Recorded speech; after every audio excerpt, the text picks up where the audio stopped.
Okay, તો જો આપણે એક સરસ મજાનો ટોપિક બની તમે શીખ્યા છો ધન x અક્ષ દિશામાં હોય, x ધન દિશા હોય તો y બરાબર a sin omega t minus kx અને x ઋણ દિશા હોય તો y બરાબર a sin omega t plus kx લેવાનું છે. ચલો ક્લિયર? મગજમાં ફિટ કરી લીધું? હું મારી રીતે સોલ્વ કરાવું છું, ટોપિક બહુ ટેન્શન ના લેતા. ઓકે, ચલો આ બધી વસ્તુ ફિટ થઈ. હવે માની લો કે કોઈ દોરી ઉપર આ એક દોરી છે. હવે આ દોરી ઉપર અહીંથી શૃંગ આપ્યું તો એ આગળ વધવાનું માની હતી દોરી ઉપર, અને અહીંથી માની લો કે મેં ખર્ચ આપ્યું તો એ બી દોરી ઉપર આગળ વધવાનું. તો બંને વસ્તુ એક સાથે કરી છે એ તકલીફ પડે ને. એટલે કે દોરી છે, એક વ્યક્તિ અહીંથી પકડી, એક વ્યક્તિ સામેથી પકડી, બંને જણા પકડીને ઉભા છે. રેડી? મેં દોરીને પકડી છે ટાઈટ, સામે એક ભાઈ સામે પકડી છે, બંને પકડી. મેં કીધું કે હું શૃંગ આપું છું એટલે કે ઉપરની તરફ, અને સામેવાળાને મેં કીધું તું ઘટ આપ એટલે કે આમ નીચેની તરફ. સમજાય? એટલે એકે શૃંગ આપ્યું ને એકે ઘટ આપ્યું. હવે પેલું સામેથી ઘટ જે છે આગળ વધશે, અહીંથી શૃંગ આગળ વધશે, બંને સામસામે આવવાનું. એટલે કે આ બાજુ પહેલું તરંગ ગતિ કરશે, આ બાજુ બીજો આ બાજુ, તો બંને વિરુદ્ધ દિશામાં છે. તો અહીંયા સમજી લો કે એક તરંગ અને આ બીજો તરંગ બંને વિરુદ્ધ દિશામાં છે, બંને વિરુદ્ધ દિશામાં ગતિ કરે છે. તમને લોજિક ખબર પડતી હશે. તો ચલો આનું તરંગ સમીકરણ લખવું હોય તો કેટલું થાય? y1 બરાબર આ પહેલાનું a sin omega t minus kx, કેમ કે ધન x અક્ષની દિશામાં જાય છે. અને આનું લખવું હોય તો y2 બરાબર શું થઈ જાય? a sin omega t plus kx, કેમ કે ઋણ x અક્ષની દિશામાં છે. ફરી ખબર? એક શૃંગ આ બાજુ, એક તરંગ આ બાજુ જાય છે ધન x અક્ષની દિશામાં તો માઇનસ kx હોય, અને આ બાજુથી જે શૃંગ ઘટ આપ્યું એ આ બાજુ આવે છે ઋણ x અક્ષની દિશામાં તો પ્લસ kx. બંને આયા સામસામેથી વિરુદ્ધ દિશામાંથી, એટલે કે માઇનસ અને પ્લસ નું ખરી ચેન્જ. હવે બંને ગતિ કરતા કરતા કરતા કોઈ એક સમયે અહીંયા આવીને એકબીજા ઉપર સંપાત થયા, ભેગા થયા. તમને ખબર પડે છે ભેગા તો થવાના જ. કોઈક જગ્યાએ સામેથી આવશે આ રીતે, તો કોઈક જગ્યાએ તો બંને ભેગા થવાના. માની લો કે બંને ભેગા થઈ ગયા. એ સ્થિતિમાં અહીંયા કોઈ બિંદુ હોય, જેમ કે P બિંદુ લઈ લો, તેનો પરિણામી સ્થાનાંતર કેટલો થશે? y બરાબર y1 વત્તા y2 જેટલો. મેં તમને પહેલા જ કીધું કે સંપાત કરવાના સિદ્ધાંત પ્રમાણે કે સદિશ સરવાળો થાય. વચ્ચે કોઈ એક બિંદુ હોય, બંને તરંગો આયા અને બિંદુ ઉપર અથડાયા તો એનું પરિણામી સ્થાનાંતર કેટલું બને? સરવાળો. હવે તમારે સરવાળો કરવો પડશે. આ સરવાળો 2 વત્તા 3 બરાબર 5 વાળો નહીં, આ બે એનો સરવાળો કરવાનો, સીધો સરવાળો નહીં થાય. ફરી ખબર? તો ચલો અહીંયા ધ્યાન રાખજો કે y બરાબર y1 કેટલા? a sin omega t minus kx વત્તા y2 બરાબર કેટલા? a sin omega t plus kx. તો ચલો આ બે એનો સરવાળો કરો. હવે ઘણા લોકો તો કે a વત્તા 2 થઈ ગયા, એવું ના થાય. આ માઇનસ અને પ્લસ છે, બંને કળામાં છે, એટલે કે આનો સરવાળો સીધી રીતે નહીં થાય. ઓકે, તો બરાબર ધ્યાન રાખજો. y બરાબર બંનેમાંથી કોમન શું નીકળશે? a. તો બ્રેકેટમાં શું રહેશે? sin omega t minus kx વત્તા sin omega t plus kx. એક એક સ્ટેપ ધ્યાન રાખજો, નહીં તો પછી નહીં આવે 100%. એક એક સ્ટેપ સમજાવું તો બરાબર ધ્યાન, કોન્સન્ટ્રેશન બરાબર રાખજો, નહીં તો નહીં આવે 100% તમને ક્વેરી જશે. ખબર પડી? તમને બે એનો સરવાળો કર્યો, બંનેમાંથી એ ખાલી કોમન લીધા. હવે જો આ sin વત્તા sin કહેવાય તો મેથેમેટિક્સ, મેથ્સના કેટલાક ફોર્મ્યુલા ખબર હોવી જોઈએ કે sin વત્તા sin, માની લો કે sin a વત્તા sin b હોય તો sin વત્તા sin કહેવાય, s વત્તા s, તો એનો જવાબ થાય 2sc. 2sc શોર્ટમાં યાદ રાખવા માટે. બટ 2sc નો મતલબ શું થાય? 2 sin પહેલા બંને ખૂણાઓનો સરવાળો ભાગ્યા 2, પછી બંનેનો બાદબાકી ભાગ્યા 2. આ રીતે લખાય. એનું સૂત્ર છે, મેથ્સ નો ફોર્મ્યુલા છે. અહીંયા ખૂણો કેટલો? a, અહીંયા કેટલો? b. તો પહેલા a વત્તા b ભાગ્યા 2 કરવાના, અને પછી a માઇનસ b ભાગ્યા 2 કરવાના, પણ sin ઇન્ટુ cos 2sc. એ જ સૂત્ર અહીંયા લાગુ કરું છું. તમે સમજી લો કે a ની જગ્યાએ ઓમેગા t માઇનસ kx છે, a ની જગ્યાએ, અને b ની જગ્યાએ ઓમેગા t પ્લસ kx છે. આ a અને b ની જગ્યાએ જો આખા બે સ્ટેપ છે, sin a વત્તા sin b કહેવાય. તો ચલો એ સૂત્ર અહીંયા લાગુ કરો. તો y બરાબર a બ્રેકેટમાં 2 સાઈન પહેલા બંનેનો સરવાળો ભાગ્યા 2 કર્યું છે મિત્રો. ઓકે, તો ચાલો આ બંનેનો સરવાળો કરીએ. ઓમેગા ટી માઇનસ kx એમ વત્તા ઓમેગા ટી વત્તા kx અને ભાગાકારમાં નીચે 2 લખવાના છે. રેડી? તો આ સાઈન નું પદ્યું. ચલો હવે ઇન્ટુ કોસ. કોસમાં શું કહે છે? બાદબાકી ભાગ્યા 2. તો ચલો આ બંનેની બાદબાકી કરવાની છે. તો ઓમેગા ટી માઇનસ kx એમ માઇનસ ઓમેગા ટી, પણ હવે વચ્ચે માઇનસ આવ્યું તો આ માઇનસ kx થઈ જાય ભાગ્યા 2. ચલો થઈ ગયું, બ્રેકેટ પૂરું કરી દીધું. ભાઈ ખબર પડી? બહુ વિચિત્ર છે, યાદ રાખજો. બધા ચોપડીમાં બહુ ડિફરન્ટ રીતે મારી રીતે સમજાવું છું તમને. એન્ડિંગમાં છીએ ચેપ્ટર, ટેન્શન આપો. ક્લિયર છે? ઓકે, ચલો y બરાબર 2 ને 12 લખી દઉં. તો y બરાબર શું લખાય? 2a. આ 2 ને 12 લખી દીધા. અને આ સાઈન છે એને લખીએ સાઈન. ચલો kx માઇનસ માં kx પ્લસ માં ગયા, ઓમેગા ટી વત્તા ઓમેગા ટી, 2 ઓમેગા ટી, નીચે ભાગાકારમાં 2 તો છે. ક્લિયર? ચલો અહીંયા omega T plus omega T minus ગયા, માઇનસ kx તો માઇનસ 2kx થાય, cos માઇનસ 2kx ભાગ્યા નીચે 2 તો છે. જોઈ લો ભાઈ, આ સ્ટેપ ખબર પડી તો ચલો અહીંયા આવી આ 2 ઉડી ગયા, આ 2 ઉડી ગયા. તો વધ્યા કેટલા? y બરાબર 2a sin ઓમેગા ટી અને અહીંયા વધ્યા cos માઇનસ kx. પણ યાદ રાખજો કે કોસમાં માઇનસ થીટા હોય તો કોસમાં માઇનસ થી કોઈ ફરક નહીં પડતો. આ સાઈન હોય તો સાઈનમાં માઇનસ 12 આવી જાય, પણ કોસાઈનમાં કોઈ ફરક પડતો નથી. એટલે કે માઇનસ ને પ્લસ તમે લખી શકો. એટલે કે આ રીતે cos minus theta is equal to cos theta direct લખી શકાય. માઇનસ થી કોઈ ફરક ના પડે. તો અહીંયા શું લખાય? y is equal to 2a sin omega t into cos kx. Clear? હવે જો y બરાબર 2a, આ cos ના આના જોડે લખું છું, 2a cos kx into sin omega t. આ જે સમીકરણ દેખાય છે એને કહેવાય સ્થિર તરંગ. સ્થિર તરંગનું સમીકરણ. તપી પડ્યું. સ્થિર તરંગ એટલે શું કહેવા માંગે છે? સ્થિર તરંગ. સ્થિર તરંગથી તમને ખરેખર રીતે બધું કઈ તપી પડે એવું નથી. સ્થિર તરંગ એટલે કઈ રીતે? બરાબર સમજો. માની લો કે સામે દોરી પકડી ભાઈ સાહેબ ઉભા છે, તમે ઉભા છો, તમે અહીંથી શૂંગ આપો છો, પેલો ઘર કરે છે. હવે માની લો કે એક ઉપરથી નીચેથી આ રીતે દોરી આગળ વધે છે, એટલે કે આમ નીચેથી આવે છે, અહીંથી ઉપરથી આવે છે, બરાબર. અને એક જગ્યાએ આવીને ભેગા થયા તો કેવી સ્થિતિ હશે? આ રીતે અહીંથી આમાં આવે છે, અહીંથી આમાં આવે. હવે આ ધીમે ધીમે આગળ વધતા વધતા અહીંયા પહોંચ્યો અને અહીંયા પહોંચ્યો. તો જો આનો કંપ વિસ્તાર માની લો કે 5 હતો, તો આનો કેટલો હશે? -5 હશે. તો પરિણામી +5 -5 એટલે 0 થઈ જશે. એટલે કે એવો એક સમય આવશે કે સ્થિતિ કેવી હશે કે દોરી એ વખતે સીધી થઈ જશે, સ્ટ્રેટ થઈ જશે, એના ઉપર કોઈ કંપ વિસ્તાર 0 થઈ જશે. એટલે +5 -5 0 થઈ જાય. એટલે કે અહીંથી તરંગ આગળ વધ્યો આ રીતે અને અહીંથી તરંગ આગળ વધ્યો આ રીતે. કોઈ એક સમયે બંને એકબીજા ઉપર સંપાત થયા, આવી સ્થિતિ દોરી સીધી થઈ જશે, સ્ટ્રેટ થઈ જશે. એટલે સ્થિર તરંગ કહેવાય. ખબર પડી?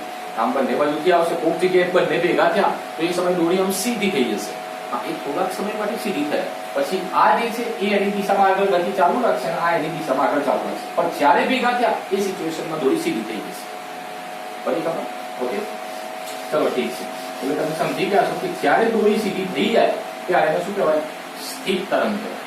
જો તરંગ કહેવાય સ્થિર. એટલે સમજી ગયા છો કે એક સમાન આવૃત્તિ, એક સમાન કંપ વિસ્તાર, એક સરખું સ્થાનાંતર ધરાવતા બે તરંગો સામસામેથી એકબીજાની તરફ આવે તો 100% સ્થિર તરંગ બનાવાય. જેનું સમીકરણ થાય y બરાબર 2a cos kx into sin omega t.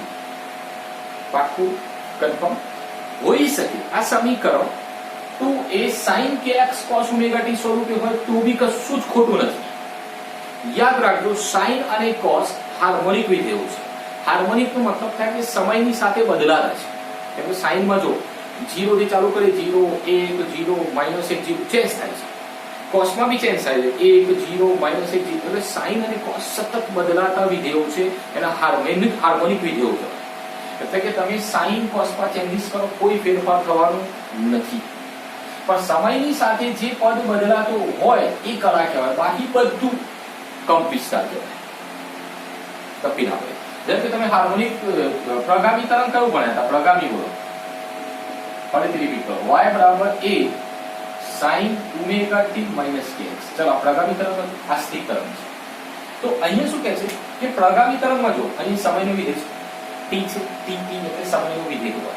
એટલે કે આ જે સમયની સાથે જે આખું પદ છે હાર્મોનિક વિધેય, એના સિવાય જે છે એને કંપ વિસ્તાર કહેવાય. તો ચલો આ સમીકરણમાં જો y બરાબર 2a cos cos ની સાથે કોઈ જગ્યાએ સમય દેખાય નથી, sin ની સાથે સમય છે, યસ.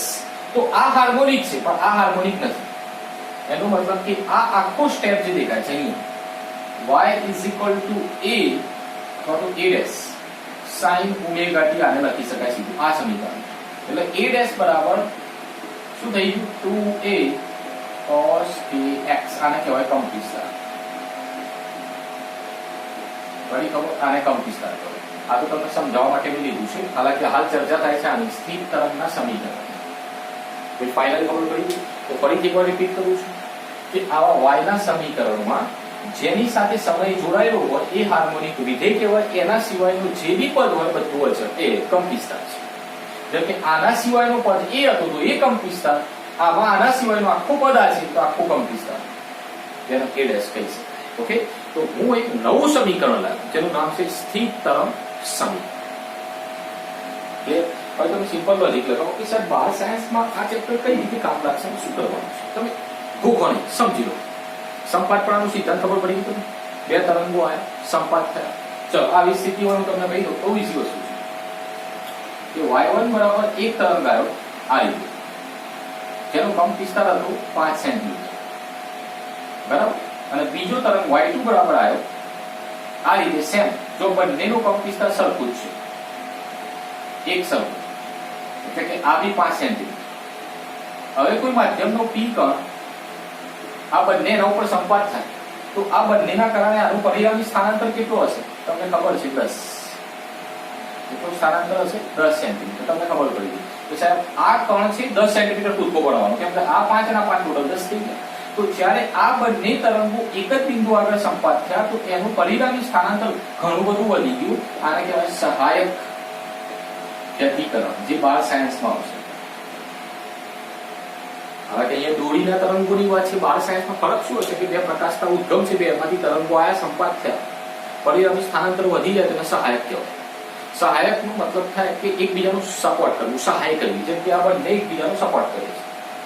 પણ માની લો કે આ તરંગો આ રીતે હતા, y1 એક તરંગ આ રીતે આવ્યો +5 સેન્ટીમીટર અને બીજો તરંગ આવ્યો આ રીતે, સમજી લો -5 સેન્ટીમીટર. અને અહીંયા કોઈ p કણ હતો માધ્યમ, આ બંને ત્યાં જઈને સંપાત થયા તો આ કણની પરિણામી સ્થાનાંતર કેટલું હશે? 0. +5 - 5 0. તો આ બંને એકબીજાની અસર નાબૂદ કરી નાખી, સ્થિર તરંગ રચ્યું. તો બંને એકબીજાની અસર નાબૂદ કરી તો આને કહેવાય વિનાશક વ્યતિકરણ. ફરી ખબર? જો બંને એકબીજાનો સપોર્ટ કરે તો સહાયક વ્યતિકરણ, એકબીજાને નાશ કરી નાખે, વિનાશ કરી નાખે, +5 - 5 બે અલગ અલગ હતા પણ એક જગ્યાએ ભેગા થયા તો એકબીજાને 0 કરી નાખે, વિનાશ કરી નાખે, વિનાશક વ્યતિકરણ. સહાયક વ્યતિકરણ, વિનાશક વ્યતિકરણ 10મા ચેપ્ટરમાં બે થિયરી છે. વ્યતિકરણની બે પ્રકાર છે, સહાયક, વિનાશક. જે અત્યારે 12 સાયન્સ વાળા તૈયારી કરતા છે તમને હાલ ખબર પડી. સહાયક અને વિનાશક બે આવડી ગઈ. ફરી ખબર? તો સપોર્ટ કરતા હોય તો સહાયક, એકબીજાને નાશ કરી નાખે તો વિનાશક. બે પ્રકાર તમને ખબર પડી છે. ઓકે, તો સ્થિર તરંગનું સમીકરણ તમારા મગજમાં એકદમ ફિટ થઈ ગયું. રેડી? તો હવે હું કોઈ થિયરી નવી ચલાવતો નથી, ઘણો બધો સમય થઈ ગયું છે. હું તમને થોડા દાખલા સ્વાધ્યાયના ફટાફટ સ્પીડમાં કહી દઉં. કેમ કે જો બીજી વસ્તુ ખાસ સ્વાધ્યાયનો દાખલો તમને ગણવા જ આપે અને તમારે ગણવા બી પડશે. થિયરિકલ ચેપ્ટર લગભગ એવું સમજી દો કે એક જ થિયરી બાકી છે, સ્પંદવાળી. પતી ગયું. સાહેબ શું વાત કરો છો? બે લેક્ચર બનાવ્યા છે, પતી ગયું. એટલે કે એક થિયરી બાકી છે સ્પંદવાળી અને લગભગ એક ઉદાહરણ બાકી છે. એક થિયરી બાકી છે, એક ઉદાહરણ બાકી છે. એટલે નેક્સ્ટ લેક્ચરમાં થિયરિકલ તો ચેપ્ટર પતી જાય. અને સ્વાધ્યાયમાં હું તમને દાખલા કરવા વારંવાર એટલા માટે આપું છું, બહુ લોટ ના લેવું. આપણે શોર્ટ ટાઈમમાં એટલે કે 12 સાયન્સ જલ્દી ચાલુ કરવું છે અને 11 સાયન્સ આપણે બાકી નહીં રાખવું. હાલાકી 11 સાયન્સની એક્ઝામ માટે નહીં, નીટ જેડબલ્યુનું જે પ્રિપેરેશન કરે છે છોકરાઓ માટે જે કામનું છે એ ચલાવી દીધું, મસ્ત ચલાવી દીધું છે, કશું બાકી નહીં રાખ્યું. અને જે 12 સાયન્સમાં જે કામની વસ્તુ છે, જે ફોર્મ્યુલા બેઝ, એવી તમને હું સમજાવતો જઉં છું એક એક કરી. એટલે તમને ચેપ્ટર એવું લાગુ છે કે બહાર બહુ આવડી ગયું, નીચે આવડી ગયું, બાકી કામનું નહીં, તો કશું આમે કંઈ બાકી નહીં રાખ્યું યાર. રેડી? અને કંઈક એવું તમને દાખલા આપું છું તો ઇગ્નોર મારવા જેટલા હોય તો આપી દઉં છું. ઓકે, શીખવાડવા જેવા હશે તો શીખવાડીશ, ટેન્શન ના લેતા. હવે સમજો સ્વાધ્યાયની અંદર દાખલા ઘણા બધા છે. જેમ કે એક વસ્તુ ખાસ આમાંથી દાખલો મને યાદ આવ્યો કે તમે ધ્યાનથી જો કે આ જે સ્ટેપ દેખાય છે cos kx, cos kx દેખાય, એમાં cos k સાથે જે હોય ને એને કળા કહેવાય. એને શું કહેવાય? કળા. કળાને આપણે શું લખીએ છીએ? phi. તો phi બરાબર કેટલા છે? kx. પણ k ની જગ્યાએ આપણે શું લખી શકીએ? 2 pi by lambda. શું લખી શકીએ? 2 pi by lambda. તો phi બરાબર શું લખાય? 2 pi by lambda into x. આ એક સૂત્ર થઈ ગયું કળા માટે. હવે આ કળા માટેનું સૂત્ર ભલે આમાંથી બનાવે, પણ એ પ્રગામી તરંગ હોય કે સ્થિર તરંગ હોય, આ સૂત્ર લાગુ પડશે કળા માટે. કળા phi બરાબર, phi નું સૂત્ર કળા કહેવાય. 2 pi by lambda into x લખાય. 2 pi by lambda into x લખાય. આવો એક દાખલો છે સ્વાધ્યાયનો 15.10. 15.10 જો એમાં કેટલો ઈઝી દાખલો છે. તે તમને સમીકરણ આપ્યું છે. પહેલા તો એ પ્રગામી તરંગ સમીકરણ છે, સ્થિત નહીં, પ્રગામી છે. એમાં તમારે પ્રગામી તરંગ સમીકરણ આવું છે, y બરાબર 2 cos 2 pi 10t minus 0.0080x વત્તા 0.35 આવું એક સમીકરણ આપ્યું છે. દેખાયું તમને? રેડી? પહેલા તમારે શું કરવાનું? આ 2 pi ને અંદર લઈ જવાનું, એટલે કે આની સાથે ગુણી નાખો, પછી આની સાથે ગુણી નાખો, પછી આની સાથે ગુણી નાખો, અંદર લઈ જાઓ શોર્ટમાં. ફરી ખબર? ચલો ઠીક.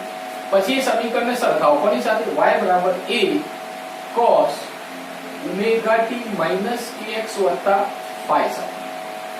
તો તમે આ 2 pi ને અંદર ગુણવાના, આ 2 pi ને 10 સાથે ગુણવાના એટલે 20 pi થાય, તો 20 pi omega થઈ જશે.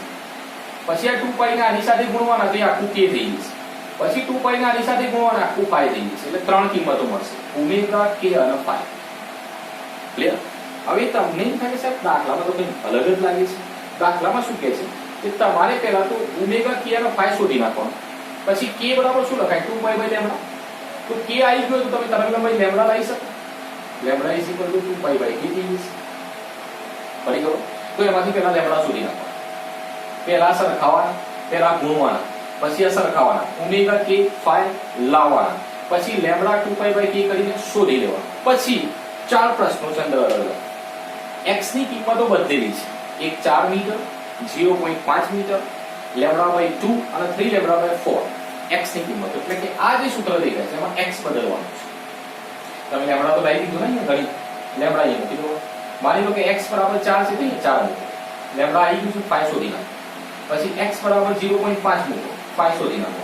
પછી લેમ્બડા બાય 2 મૂકો ત્યારે લેમ્બડાની કિંમત ના મૂકતા, લેમ્બડા સીધા ઉડી જશે. પછી 3 લેમ્બડા બાય 4 મૂકો તો લેમ્બડા ઉડી જશે. એટલે કે શોર્ટમાં જે 4 કિંમતો છે અહીંયા બદલતા રહેવાની છે x ની જગ્યાએ. x બરાબર ક્યારેક 4 લો, ક્યારેક 0.5 લો, ક્યારેક લેમ્બડા બાય 2 લો, ક્યારેક 3 લેમ્બડા બાય 4 લો. તો કળા તફાવત તમારે જે શોધવાનું છે તમને મળી જશે. આ સ્વાધ્યાયનો 15.10 માં દાખલો છે. આના પરથી યાદ આવે તમે જોડે જોડે કરાવી થઈ જશે. શું બહુ ઈઝી દાખલો છે. હું ઘણા બધા તમને કરાવીશ, બહુ ટેન્શન ના લો.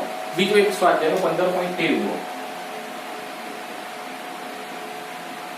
બહુ લોટ નહીં આપો, ટેન્શન ના લો, ઈઝી છે.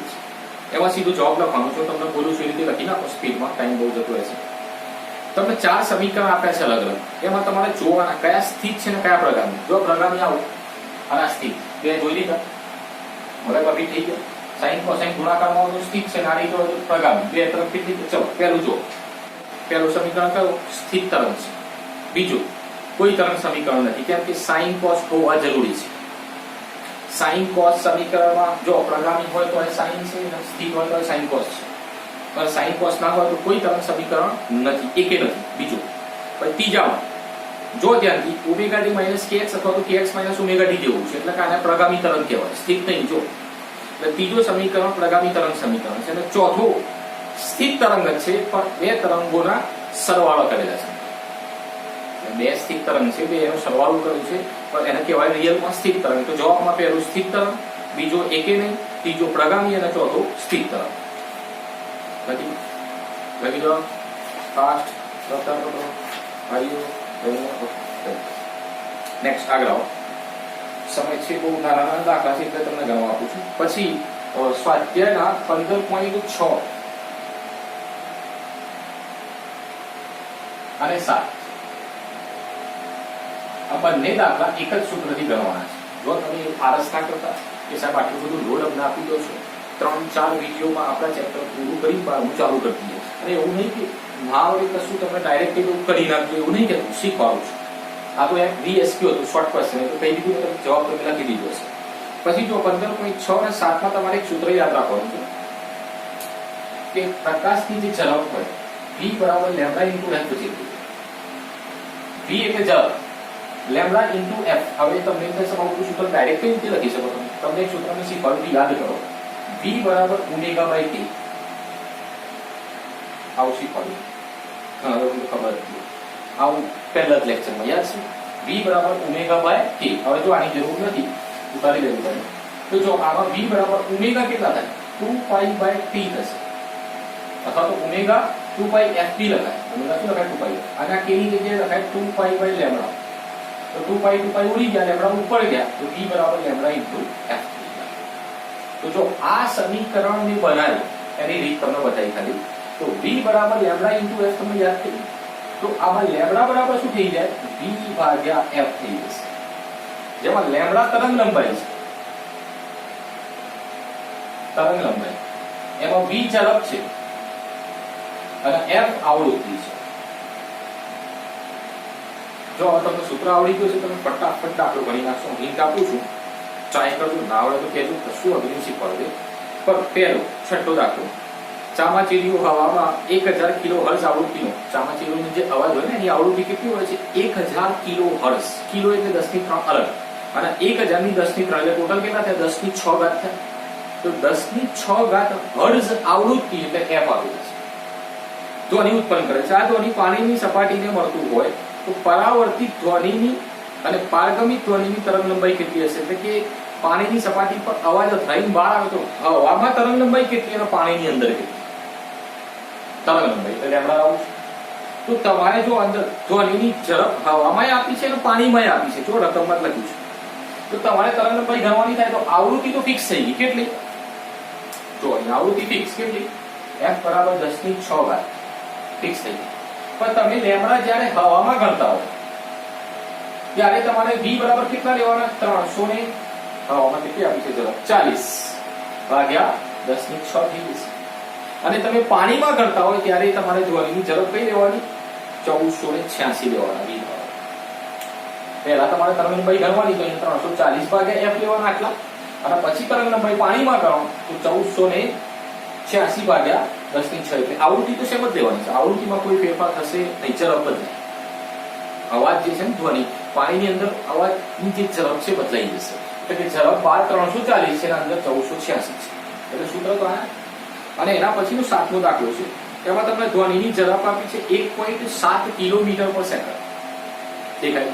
એટલે કિલોમીટરની 10⁵ ગણાય. એટલે 1.7 ગુણ્યા 10⁵ V આપેલ છે ઝડપ. અને આવૃત્તિ આપી છે f બરાબર 4.2 મેગાહર્ટ્ઝ. મેગા એટલે 10⁻⁶ થાય.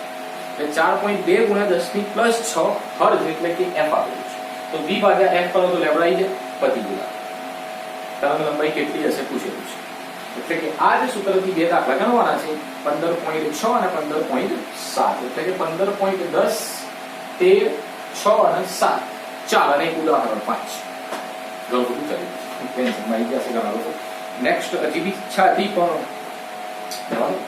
કરીશું. નેક્સ્ટ હજી 2 વિડીયો બને તો કશું વાંધો નથી. ત્રીજો અને ચોથો લગભગ મારા ખ્યાલથી ત્રીજામાં તો નહીં બોલો, 4 થશે ટોટલ વિડીયો.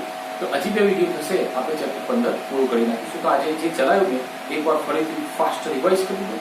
મગજમાં તો ન્યૂટનનું સૂત્ર, લાપ્લાસનો સુધારો, ધ્વનિ તરંગો માટે, સંપાતપ્રવાહનો સિદ્ધાંત, સંપાતપ્રવાહના સિદ્ધાંત પછી તરંગોનું પરાવર્તન, એના પછી સ્થિર તરંગનું સમીકરણ, અને ઉદાહરણ 1 અને સ્વાધ્યાયના 4 દાખલા.